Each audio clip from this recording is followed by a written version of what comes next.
How's everybody doing?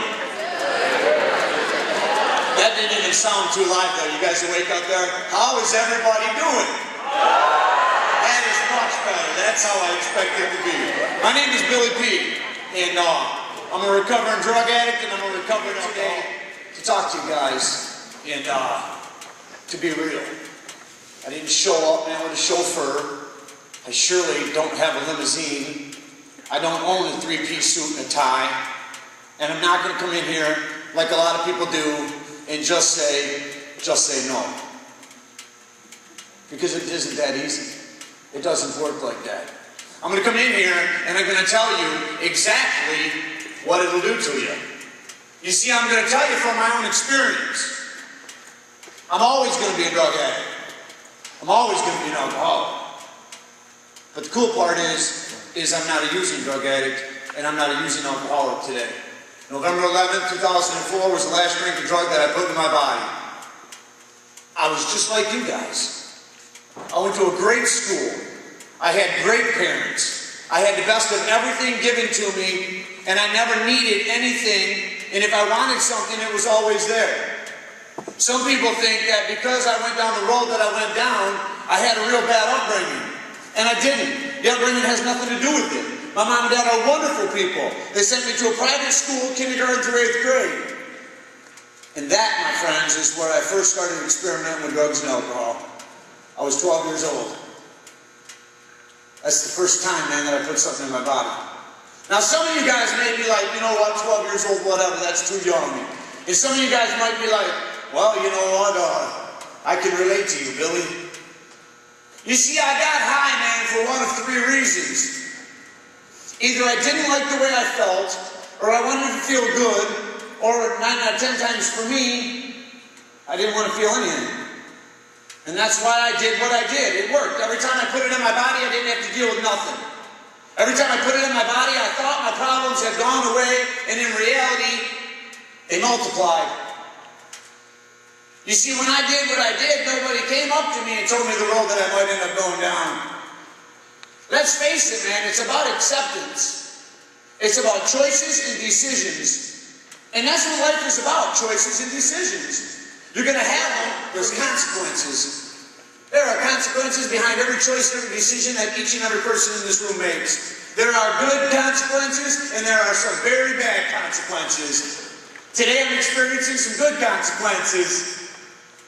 For 20 years, I experienced horrible consequences. When I started getting high at the age of 12, I liked it a lot, where I would have stopped at about the age 12 and a half. When I left 8th grade, the school that I happened to go to, everything that they taught me, the education was wonderful, but you see, they gave me this concept about God. And this concept that they gave me about God told me that I was going to hell for everything that I've done. So therefore, when I left 8th grade, I went to a public school. Tons of people in that public school. People that I've never even seen groups like I was seeing. So my attitude was this: if I'm going to take as many of you people with me as I possibly can. I was never comfortable in my own skin. Never. I didn't know who I was. When I thought I figured out who I was, I didn't like who that person was. And I ran from group to group to group to group. All kinds of groups. I went from the jocks, I went to the preppies, I went to the burnouts. I hang out with the people that some might classify, I wouldn't even say it. I hang out with the intelligent people. The people that really had it going on. I even found a way to fit in their clique. You see, because I became a chameleon. No matter where I'm at, I can adapt, and I can fake it, and I can make it. It's called survival. At that point, I thought that I had all the answers. My mom and dad often asked me this: what is wrong with you? What did we do so different, man, with you that we didn't do with your other brother and your three sisters? Why are you the way that you are? When are you going to grow up? You're never going to amount to nothing if you keep on doing the things that you're doing. Would you please pull your head out of your rear end? Now you see, when my mom and dad started telling me that kind of stuff, I put earplugs in. Because let's face it, that kind of stuff hurts. I don't like hurting. I simply don't. That's why I would pick up the alcohol. That's why I would pick up the weed. That's why I would pick up the pills. That's why I would do the things that I would do, is because I didn't want to hurt and I didn't want to feel nothing. I'm quite sure if it was possible for my parents to love me enough for me not to end up doing the things that I did, I wouldn't even have the opportunity to come in here and speak to you kids, because I wouldn't know nothing about living that lifestyle. My mom and dad loved me more than I could ever even imagine. Problem was, man, in order to accept love, you got to know what love is. And I hated myself. Therefore, I hated everybody who was around me. I was a fake. I was an imposter. I just simply showed up and wore a fake smile on my face, and everybody thought, well, man, this kid's pretty cool, you know. He hangs out with everybody. What I wanted to be was the most popular individual in that school. Because let's face it, we all want to be liked, and we all want to be accepted, and we all want to be well known. Popularity is cool, ain't it? That's what we look for. We like it when we think we have tons of friends. We like it, man, when we know all we got to do is pick up a phone call, and there'll be 30 to 50 people, man, at a party. And they just are waiting for us to come in there because supposedly we're the life of the party. You know where all my friends were, man, that thought I was popular? When I got my first year in incarceration? You know how many of them came to see me? Do you know how many of them even wrote me a letter? The answer is zero. Zilch. None. Not one of them. Nobody. Once again, I was in my family, who loved me very much, was thinking that this was going to help me. They were thinking that when I get out of this correctional facility, that I'm going to make some better choices. I'm going to make some better being in that building and being told what and where I can do anything. Using drugs and alcohol was the furthest thing from my mind. I walked out of that door, I got out to the front road, I looked to the left and I looked to the right. And the payphone was to the left. And the dope man was to the right. And I turned to the right and I walked to the dope house. And I sat in that house, man, for 4 days. Now remember, I think I've got all the answers, right? We do. We think we got all the answers in the world. We think that we know everything. We think that we know what's best for us. I was shooting a move. I was doing exactly what I had done my entire life. Lie, con, manipulate, to get what I want and to get it now. Once again, I was alone, standing on the side of the road. You see, people, that's where it's going to take you. You people here in Pennsylvania, you guys got something going on. I don't know if it's because of the hills. I don't know if it's because of how much land there is. I don't know why it is what it is, but the honesty is this. Crystal meth is crazy out here. I traveled the United States today wearing these bracelets, which is a lot better than the bracelets I've worn for 16 years of my life. Did you catch that? 16 years of my life, man, I was owned by the state of Michigan. And why did I go there? Was I innocent? Not one time, man, was I ever incarcerated because I was innocent. I got news for you. Not only can I not use drugs and drink alcohol and be successful, I can't even break the law and be successful. They catch me every single time. Sometimes it takes a little bit, but man, they got me every single time. I never sat on the floor. I never sat there with an orange jumpsuit on, or a green jumpsuit on, or a gray jumpsuit on, or whatever jumpsuit, whatever county I happened to be visiting in. Not one time did I ever go in there saying that I was innocent. That's why we call it dope. It makes us do things, man, that we would never even do before. When I was growing up, hanging out with friends, I know you guys do it. You talk. You hang out, man. You say, hey, man, what do you want to be when you grow up? And you got all kinds of great answers. Doctors, lawyers, police officers, firefighters, school teachers. The list could go on and on. Not one time did I ever raise my hand and say, when I grow up, I want to be a heroin addict. Not one time did I raise my hand and say, when I grow up, I want to be a crackhead. I didn't say, when I grow up, I want to be a drop-dead drunk. I didn't say that one time. And let me tell you something. Do you know who I ended up becoming? I became that heroin addict. I became that crackhead. I became that drunk. I became that liar, that robber, that thief, that nasty. That's why we call it dope.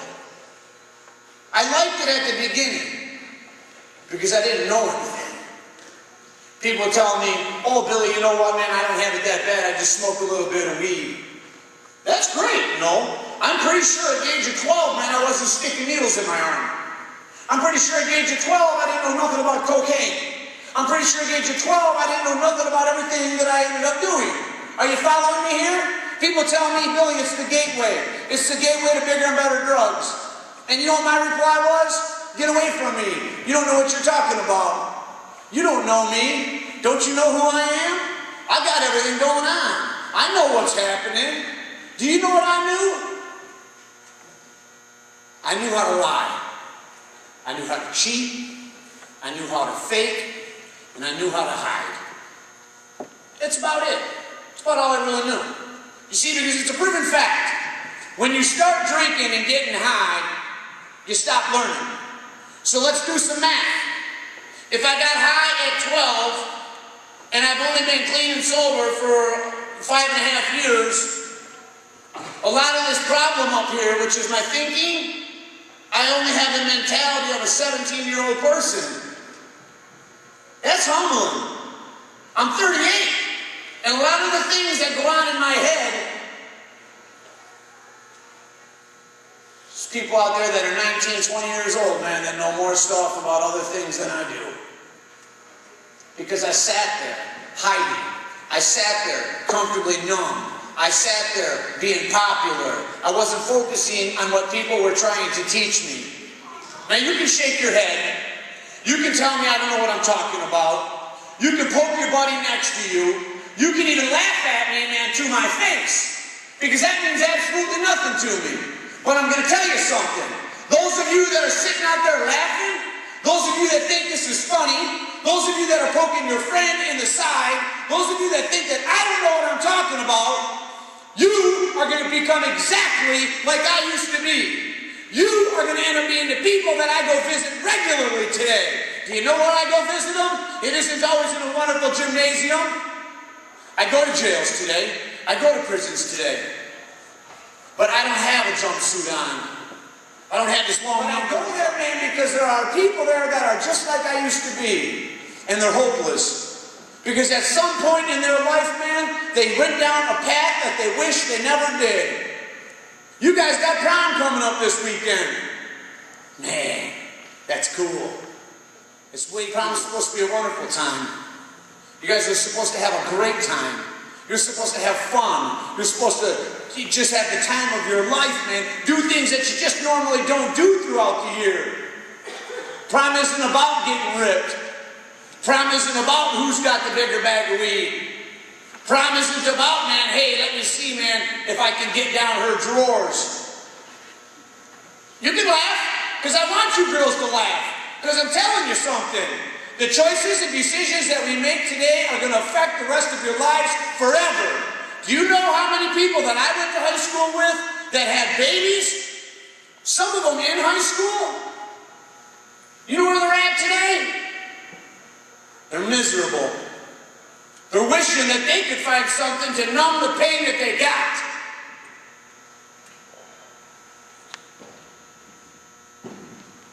Us guys do not know how to treat women.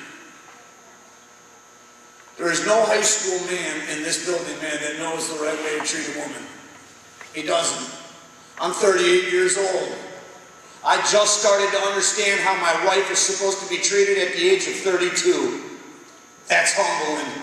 That's very humbling. Today she is my best friend. Today I understand the morals and the values in a relationship. Because I understand me. Because I'm all right with who I am today. I don't need to be that chameleon. I haven't been high or got drunk in quite some time. Now, does that mean I'm excluded? Absolutely not. We have this thing in recovery and it's called the relapse. Some people call it slip. I don't, because I think that's just sugarcoating it. It's impossible to slip today because it's about 70 degrees outside. There is no ice. You have a choice. You're either going to do it or you're not. You're either going to get high with your partner or you're not. And let's face it, peer pressure is a hard thing to deal with at the age that you are. It is. You, gosh, help us. We don't want them to talk about us. You know why? Because we can be mean. We can be nasty. I'm not talking about choking, you know. Man, I have been shot, stabbed, beat down, and left for dead many of times living the way that I lived. But do you know what hurts worse than all that? The things that come out of people's mouths, man. Because once it comes out of your mouth, it's done. You can't take it back. The things that we do to one another, I do not understand it. I'll never be able to comprehend it. Do you really think that God put me on this planet for me to be a mean, cruel, nasty, rotten, lying, stealing, cheating individual? I don't today. I don't. Not long ago, I accepted that that's just who I was. Once again, that's why we call it dope. You see, I suffered from self-inflicted retardation, man, for 20 years of my life. I started ripping and roaring in a very good area of town. I ended up moving to Flint. When I ended up moving to Flint, I then started doing the things that my mom and my dad and my teachers and everybody else taught me not to do. That's when I knew that I had a problem. You see, you know you're an addict or an alcoholic when you start doing things that you said you would never do in order to get what you want. You call it shooting moves, you can call it whatever you want. In that city of Flint, I ended up sleeping in burned up homes, countless of park benches. I had been beat down in many of alleys. When I got done living in Flint, I came up with this great idea. Remember, we got all the answers, right? We know everything. Our way is the way that it's supposed to be. You can nod your head. You don't need to be embarrassed. Not at all. I don't care what the guy next to you thinks or says about you. But in honesty, man, we think we got it going on. We think we know exactly what's happening outside of these doors. And we don't know nothing. Because let me tell you something. If you're learning from the music that you're listening to, and you're learning from the videos that you're watching, it's all garbage. That stuff doesn't even exist. That I can promise you, because if it existed, I wouldn't have been where I was. When I left Flint, I had a great idea. I told myself I'm going to go to Detroit. I figured that if I moved to Detroit, all my problems would go away. And then I came to a realization. My problems followed me. I came with the realization that when I moved to Detroit, I brought my worst problem with me, and that's because it's me. It's this thing on top of my shoulders. It tells me to do some real stupid, believable garbage. And because I suffer from the disease of addiction, I listen to it from time to time. So therefore, all I really did is I made a geographical change. Now I'm in Detroit, and I'm thinking, man, this is going to be so much better. I got a brand new start. I can meet new people, and all my problems are going to stay in the Flint area. I found the same people that I hung out with before. All they had was different names and different faces. I ended up living in the same conditions that I did before. Some of them had roofs, some of them didn't have roofs, some of the park benches were nicer, some of the park benches were decrepit. But the bottom line is I got exactly what I left. And then my mom and dad are like, well, here he goes again. He ain't never gonna get it. My mom and my dad were my best enablers in my whole entire life. Now, I'm never going to tell you that my mom and dad bought me alcohol and bought me drugs. Because they just simply would not do that. But you see, my mom and dad loved me so much. They wanted to believe in me so much that I lied from them for 20 straight years so that I could get that almighty dollar from them. And I came up with some good ones. We do. We come up with some real clever ones. People think that drug addicts and recovering alcoholics are throwaways and castaways and losers, and they won't amount to anything. I'm here to tell you. Recovering alcoholics and recovering drug addicts are the most intelligent, resourceful people that God has placed on this planet. And I say that because it didn't matter what it takes for us to get one more, we do it. Now some of you may be at home stealing pills out of the medicine cabinet. Well, let me let you know where them pills are going to lead to you. Them pills are going to lead to heroin. You can tell me absolutely not. You can tell me there's no way I'll ever stick a needle in my arm. You can tell me anything you want to tell me, but the bottom line is I never wanted no cut in my dough. I never wanted no water in my liquor, and therefore I'm going to give it to you the way that it's supposed to be given to you. Honestly, truthful, blunt, straightforward, right to the point. This is why you will end up sticking a needle in your arm when you start messing with Oxycontins and you start messing with Vicodins. Because sooner or later you get tired of stealing from mom and dad. You get tired of going over to Grandma and Grandpa's house and taking the Oxycontins out of the medicine cabinet in the bathroom. You get tired of paying $25 a pill. And then somebody introduces you to this little thing called heroin. And they're not going to tell you what it's going to do to you. They're going to tell you that it only costs $10 a blow. That's what they're going to tell you. Now you're thinking, woo, I was spending $25 on a pill. I can get the real thing for $10. I still have $15 left. Now you're thinking, I can get 2 of them and a pack of cigarettes for the same price I was paying for a pill. Now let me tell you what happens when you put the needle in your arm. One time, that's it. One time, if you shoot any kind of heroin, you're done. Now you just found the first true love of your life. You will be hooked physically and mentally from that point forward. That's all it takes, one time. Now you see the guy that showed me how to do it, he never told me that. I'm not going to tell you that I wouldn't have done it if he would have, but I can guarantee you he never told me nothing like that. Because it does something to your body that your body, man, cannot last without. It's miserable. It's nasty. You wish that you simply would not wake up. We call it being dope sick. So then when you wake up the next morning, you're not saying, hey, I want to get high. Your body is telling you, you got to get right. That's what we call it. Your body goes through these things instantly that is crazy. And it's telling you, you have to get right. And the way you get right is you go do more. That's what us addicts and alcoholics do. We get more. We want more of everything. I'm addicted to anything that makes me happy. Anything that puts a smile on my face. It ain't got to be just drugs and alcohol. I got like 37 fishing poles. Who needs 37 fishing poles? I have 2 arms. I love fishing.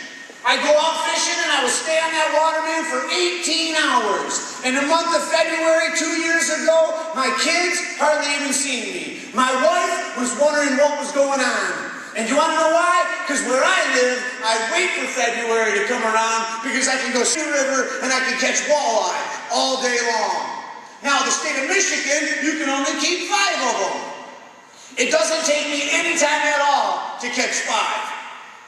But I suffer with that I want more problem. So I still stand in that river. 12 hours later, I'm still standing in that river. I have ice cubes growing in my mustache. 18 hours later, I come home and it's dark out. I go upstairs, I lay down next to my wife.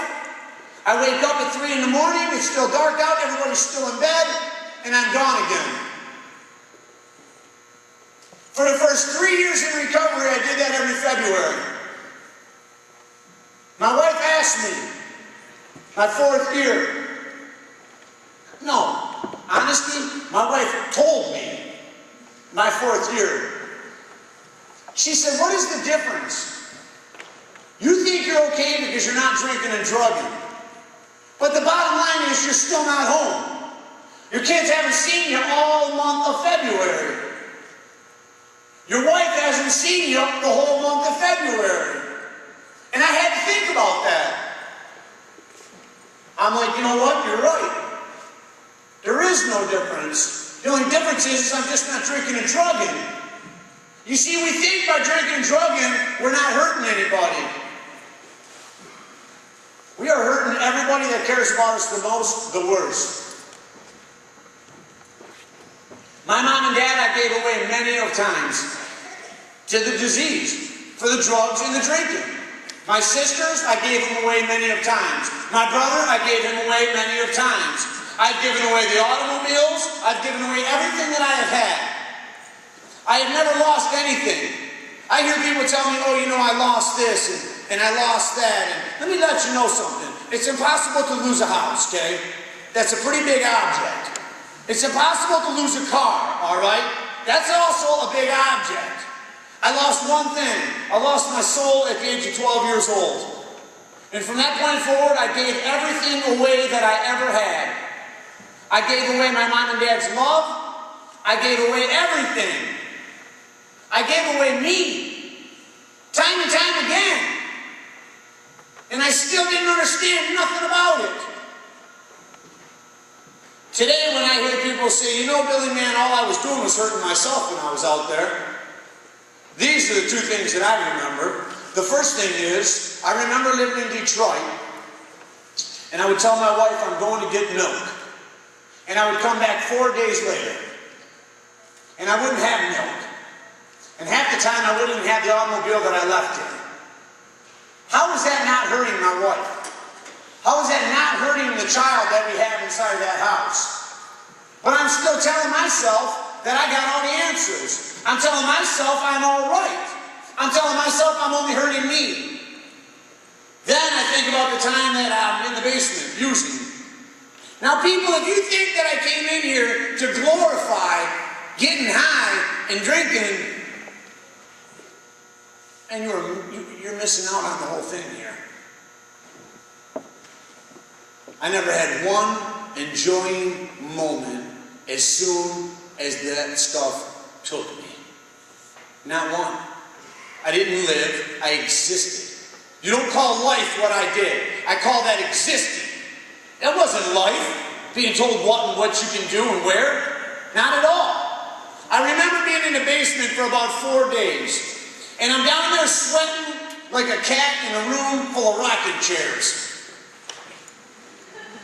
Good, I'm glad somebody's going to laugh, because that is funny stuff, ain't it? I'm down there sweating profusely. And I'm scared.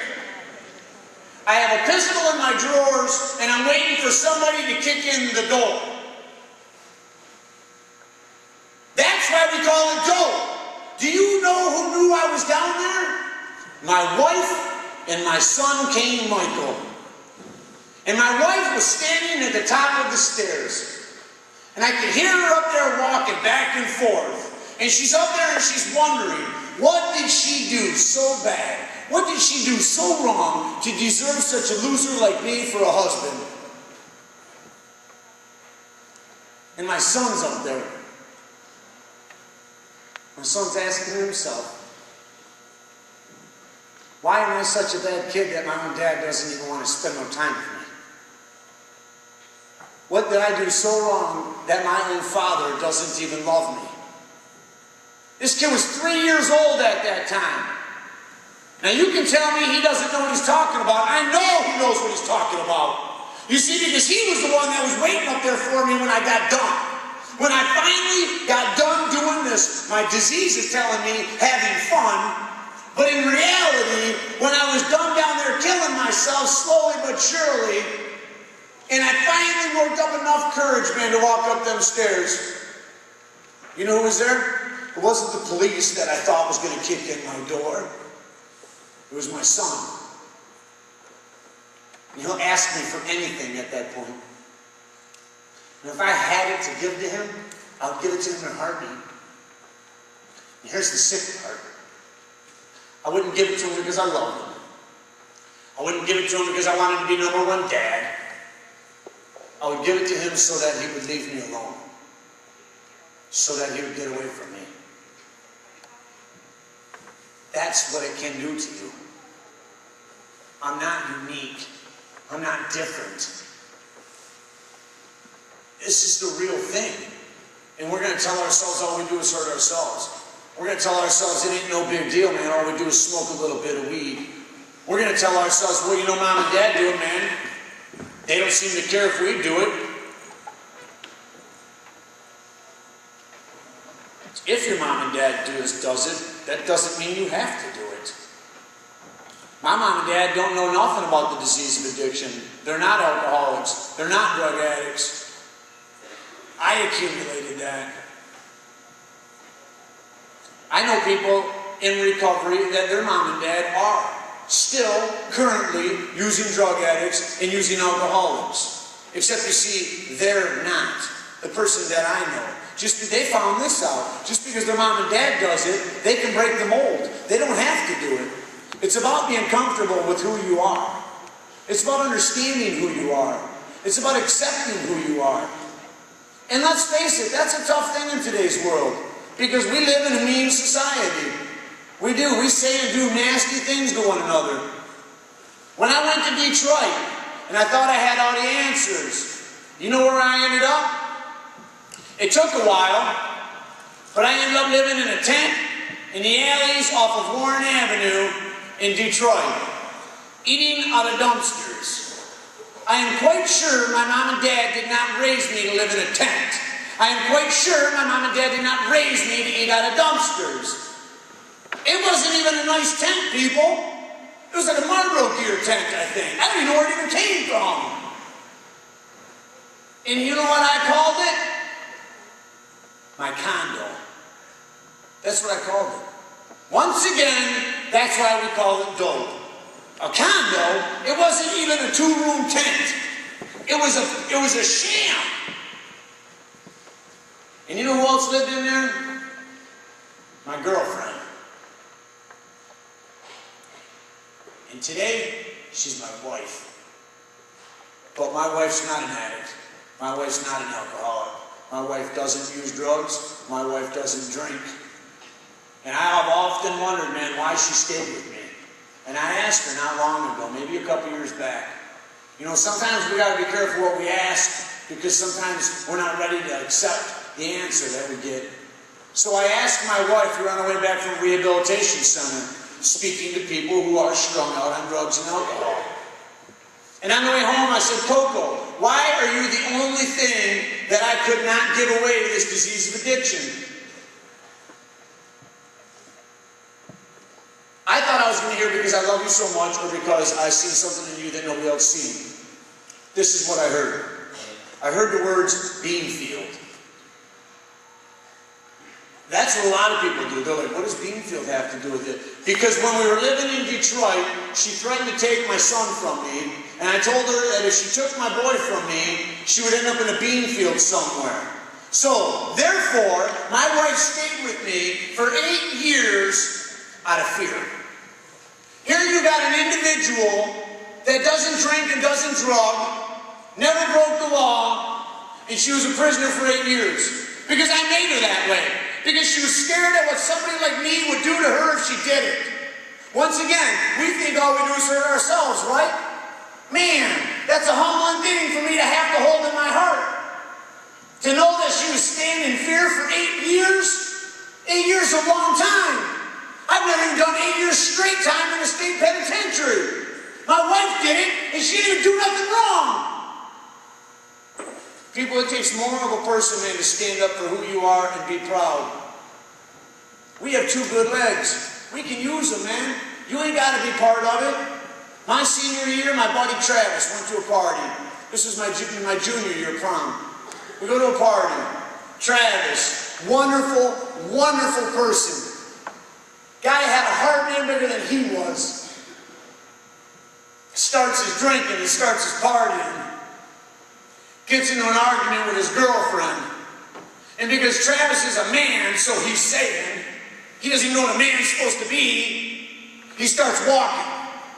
And when he starts walking, people are like, hey, let us give you a ride. Travis says, get away from me, man, it'll be all right. I'm going home. So Travis Green starts walking down Perry Street in Grand Blanc. And he didn't get that far down the road, man, until somebody hit him. And the person that hit him wasn't even drinking, no drugs involved, But Travis was so obliviated, he was walking down the middle of the street and got smacked by a car. Now let me ask you, I am sick and tired of going to funerals, man.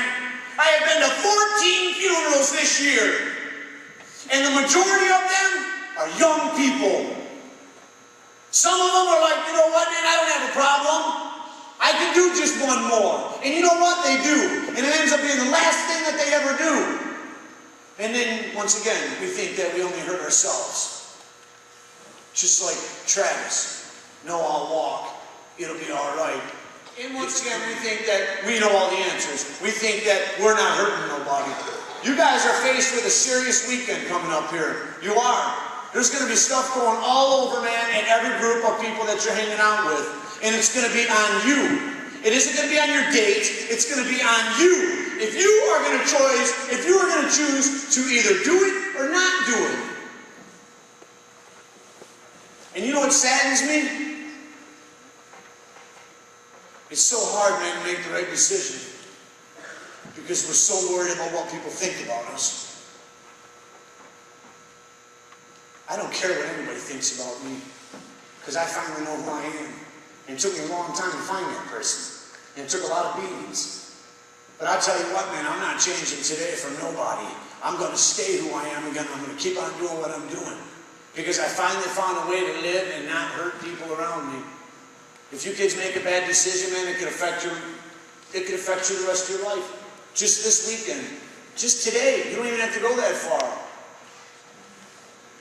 For somebody like me to be able to look out in a room like this and living where I've lived, a 4-time convicted felon, and knew nothing about love, man, until the age of 32, to say that I love all of you guys sitting in these bleachers, I do. Because I need you. Remember, we think a lot alike, man. I need you to show me some things. So if you end up using and abusing, you're not going to learn it. Make the right decisions this weekend.